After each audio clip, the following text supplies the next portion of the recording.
মাত্র 1 কাপ আটা দিয়ে তৈরি করে নিতে পারবেন সকালের ব্রেকফাস্ট কিংবা বিকেলের টিফিন। তাছাড়া বাচ্চাদের টিফিনেও এই রেসিপিটা আপনারা অনায়াসে দিতে পারেন। এতটাই হেলদি এই রেসিপিটা, যেমন খেতে টেস্টি, বানানো ভীষণই সহজ। কিভাবে খুব সহজে এই হালকা ফুলকো টিফিনের রেসিপিটা আমি বানিয়েছি, সেই রেসিপিটা আজকে আপনাদের সাথে শেয়ার করব। খুব সহজ এই রেসিপিটি তৈরি করার জন্য এখানে আমি একটা বাটির মধ্যে ছোট একটা বাটি মেপে আমি আমার পরিমাণ অনুযায়ী 1.5 বাটি ময়দা নিয়ে নিয়েছি। এখানে আমি ময়দা দিয়ে নাস্তাটাকে তৈরি করেছি, আপনারা চাইলে আটা দিয়েও তৈরি করতে পারেন। তারপরে এখানে আমি স্বাদ অনুযায়ী নুন আর 1 চামচ চিনি দিয়ে দিয়েছি। এখন শুকনোভাবে সবকিছুকে একসাথে খুব ভালো করে একটুখানি মিশিয়ে নিয়েছি। আর তারপরে এখানে আমি অল্প অল্প করে জল দিয়ে পাতলা একটা ব্যাটার তৈরি করে নিব। একবারে অনেকটা জল দেওয়া যাবে না, অল্প অল্প করে জল দিয়ে এই ব্যাটারটাকে তৈরি করে নিতে হবে। ব্যাটারটা খুব ভালো করে একটুখানি ফেটিয়ে নিতে হবে, যাতে কোনো রকম দানা দানা ভাব না থাকে। দেখুন, এভাবে করে খুব ভালো করে একটুখানি ফেটিয়ে নিতে হবে। ব্যাটারটা আমার খুব ভালো করে ফেটিয়ে তৈরি করে নেওয়া হয়ে গেছে। আর ব্যাটারের ঘনত্বটা ঠিক আপনারা দেখে বুঝতেই পারছেন। এর থেকে বেশি পাতলা করতে যাবেন না, তাহলে নাস্তাগুলো ভালো হবে না। ব্যাটারটা খুব ভালো করে তৈরি করে নেওয়ার পরে এখানে আমি 1/2 চামচ মতো বেকিং পাউডার দিয়ে দিচ্ছি। বেকিং পাউডারটা দেওয়ার কারণে নাস্তাগুলো খুব সুন্দর ফুলকো ফুলকো হবে। এখন বেকিং পাউডারটাকে দিয়ে খুব ভালো করে ব্যাটারের সাথে বেশ কিছুক্ষণ খুব ভালো করে মিশিয়ে নিচ্ছি। ব্যাটারটা তৈরি করে সাইডে রেখে দিচ্ছি। এদিকে আমি এই নাস্তাটা খাওয়ার জন্য একটা চাটনি তৈরি করব। তার জন্য একটা ঝাঁঝরা হাতার মধ্যে 2টো টমেটো, একটা পেঁয়াজ, 4-5 কোয়া রসুন, 2টো কাঁচা লঙ্কা আর এখানে 2টো শুকনো লঙ্কা নিয়ে নিয়েছি। ঝালটা আপনারা আপনাদের পছন্দ অনুযায়ী ব্যবহার করতে পারেন। এখন গ্যাসের উনানটাকে জ্বালিয়ে এখন সবগুলোকে খুব ভালো করে একটুখানি পুড়িয়ে নেব।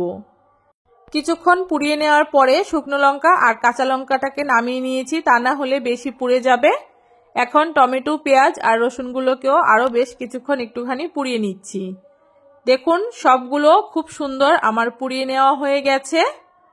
এখন এইগুলোকে একটা প্লেটের মধ্যে নামিয়ে নিচ্ছি আর তারপরে এইগুলো যতক্ষণ না ঠান্ডা হচ্ছে রেখে দেব। সবগুলো ঠান্ডা হয়ে যাওয়ার পরে খুব ভালো করে রসুনের খোসা আর টমেটোর খোসাটাকে ছাড়িয়ে, পেঁয়াজের খোসা ছাড়িয়ে ছোট ছোট করে টুকরো করে নিয়েছি। এখন একটা মিক্সিং জারের মধ্যে আমি সমস্ত কিছু একসাথে দিয়ে দিচ্ছি।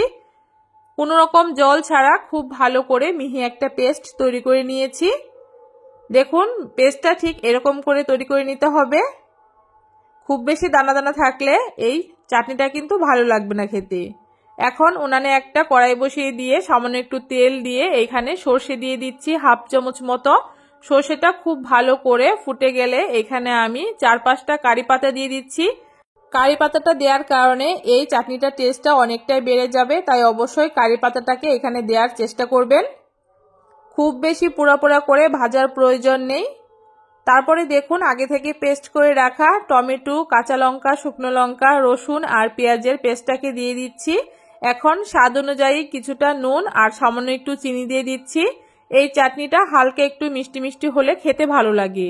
এখন খুব ভালো করে নেড়ে চেড়ে নেব।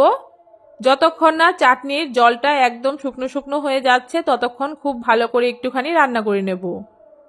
দেখুন, চাটনিটা আমার খুব সুন্দর শুকনো শুকনো হয়ে গেছে আর এক্সট্রা যে জল ছিল জলটাও শুকিয়ে গেছে। এখন চাটনিটাকে আমি নামিয়ে নেব। এর থেকে বেশি শুকনো করলে চাটনিটা খেতে ভালো লাগবে না। চাটনিটাকে নামিয়ে নিচ্ছি। চাটনিটাকে নামিয়ে নিয়েছি আর এইদিকে যে ব্যাটারটা তৈরি করে রেখেছিলাম সেই ব্যাটার থেকে এখন নাস্তাগুলোকে আমি তৈরি করে নেব। তার জন্য উনানে একটা তাওয়া বসিয়ে দিয়েছি। আমি তাওয়ার মধ্যে এই নাস্তাটা তৈরি করছি, আপনারা চাইলে ননস্টিকের কড়াইতেও তৈরি করতে পারেন।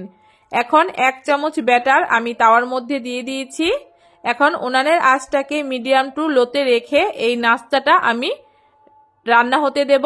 কোনো রকম ঢাকা ছাড়াই এই নাস্তাটাকে আমি তৈরি করব। দেখুন, উপর থেকে কি সুন্দর বাবলস হয়েছে আর খুব সুন্দর ফুলকো ফুলকো হয়েছে। নাস্তাটা দেখতেই পাচ্ছেন কতটা সুন্দর হয়েছে। দেখতে যেমন সুন্দর হয়েছে, এই নাস্তাটা খেতেও দুর্দান্ত লাগে। একটা নাস্তা আমি বানিয়ে নামিয়ে নিয়েছি। এখন একই রকম ভাবে আরো একটা নাস্তা আমি আপনাদেরকে বানিয়ে দেখাচ্ছি। ব্যাটারটাকে দেওয়ার পরে 1 থেকে 1.5 মিনিট অপেক্ষা করলেই দেখবেন খুব সুন্দর এই নাস্তাটা তৈরি হয়ে গেছে। দেখুন নাস্তাগুলো কত সুন্দর তৈরি হচ্ছে। একই রকম ভাবে বাকি নাস্তাগুলোকেও আমি একই রকম ভাবে তৈরি করে নেব। দেখুন এখানে সবগুলো নাস্তা আমার তৈরি করে নেওয়া হয়ে গেছে। আর নাস্তাগুলো দেখতে যেমন সুন্দর হয়েছে, খেতেও দুর্দান্ত হয়েছিল।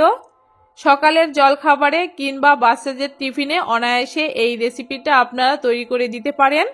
আশা করি সকলের ভীষণই ভালো লাগবে।